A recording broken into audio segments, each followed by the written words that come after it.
बताओ क्या डाउट है। So question 6।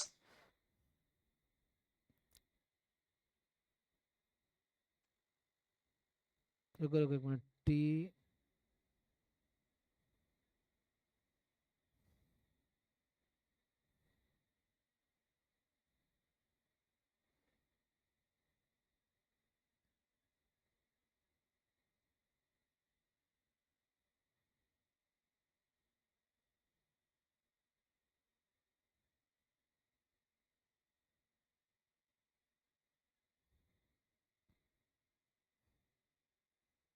क्वेश्चन नंबर 6, हाँ बताओ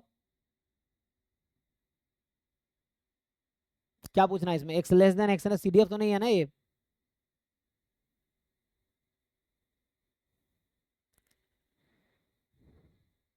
1 minus x greater than equal to x होगा उसका।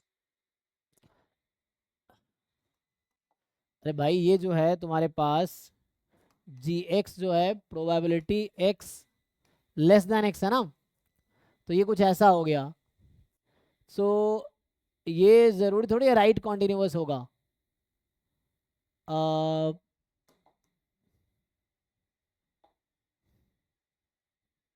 इसको तुम ऐसा लिख सकते हो, probability x less than equal to x minus probability at x, x is equal to x, हाँ। है ना। तो इसमें पूछना क्या चाह रहा है ये कि which of the following may not be true. तो इन्फिनिटी पे तो चलो x tends two plus infinity है तो 1 आ जाएगी। तो बी तो ऐसे गलत है ना, ये तो समझ आ गया होगा। बी में क्या लिखा है। माइनस पे 1। अगर minus x tends to minus infinity value कितनी होनी चाहिए सीडीएफ पे या इस पे। 0 होनी चाहिए उस हाँ पे, तो ये फॉल्स माइनस है, सिर्फ फॉल्स ही 0। तो पूछ रहा है ना, तो बी फॉल्स है। हाँ। G is monotonically non decreasing, मतलब वही increasing decreasing. G is right continuous. Right continuous क्या होता है कि वैल्यू उस पॉइंट पे उसके राइट हैंड लिमिट पे इक्वल हो, लेकिन यहाँ पे तो ऐसा जरूरी नहीं है ना। हमारा सीडीएफ क्या होता है, probability x less than equal to x ना, तो इक्वल टू तो है ही नहीं।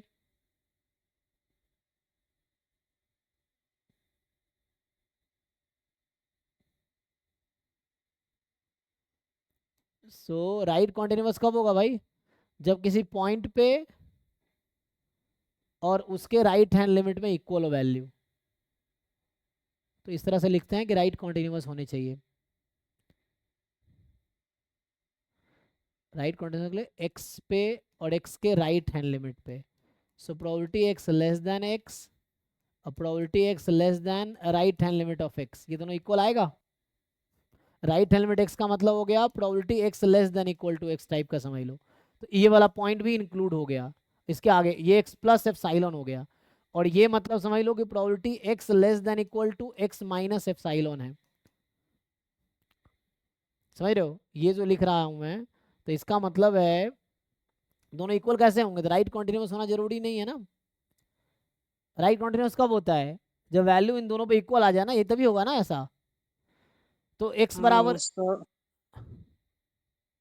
तो राइट कॉन्टिन्यूस नहीं है ये, राइट कॉन्टिन्यूस बी भी गलत है। सी स्टेटमेंट गलत, बी गलत फॉल्स स्टेटमेंट है, सी फॉल्स स्टेटमेंट है। अच्छा सी को कर रहा हूँ, सॉरी डी राइट कॉन्टिन्यूस नहीं होगा ये D. So B and D are false. Monotonically non decreasing होगा, यस। सो इसमें है कि एक्स, मान लो कोई नंबर है x less than y, so probability x less than x and probability x less than y, तो ये ओके है, तो नॉन डिक्रीजिंग होगा ये। सो ठीक है ना, ए एंड सी ट्रू है, बी एंड डी जरूरी नहीं है ट्रू होगा, तो मे बी फॉल्स, तो B and D correct answer है। क्या पूछना है पूछो अब। नहीं, हो गया, वो डी दिया था ऑप्शन में। हाँ तो वो गलत दिया होगा ना, राइट कॉन्टिन्यूस जरूरी नहीं है यहाँ पे, क्योंकि जब भी राइट कॉन्टिन्यूस बोलेंगे तो मतलब पॉइंट पे, मतलब जी एक्स।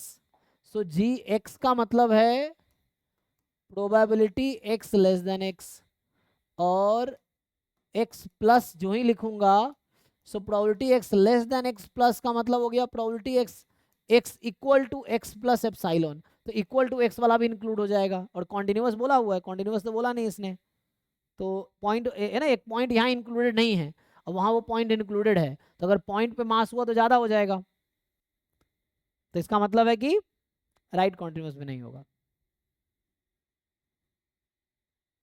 ठीक है, इक्वल जरूरी नहीं आएगा। एग्जाम्पल बना लो एक, कोई एक एग्जाम्पल डिस्क्रीट सा बना लो ना। एग्जाम्पल, डिस्क्रीट का, क्योंकि कंटिन्यूअस पे तो जीरो हो जाएगा इक्वल हाँ वाला। हाँ, तो डिस्क्रीट का बना लो ना, हो जाएगा, समझ आया कुछ। 0 1 मान लो जैसे है, सो एक्स की वैल्यू 0 1 है, मान लो 1/2 when x is 0, 1/2 when x is 1। अब निकालो probability x less than 0 and probability x less than 0 plus, ये निकालो। तो ये निकालोगे 0 आएगी यहाँ पे, ये निकालोगे हाफ आएगी, इक्वल तो नहीं है ना, राइट कॉन्टिन्यूस नहीं है।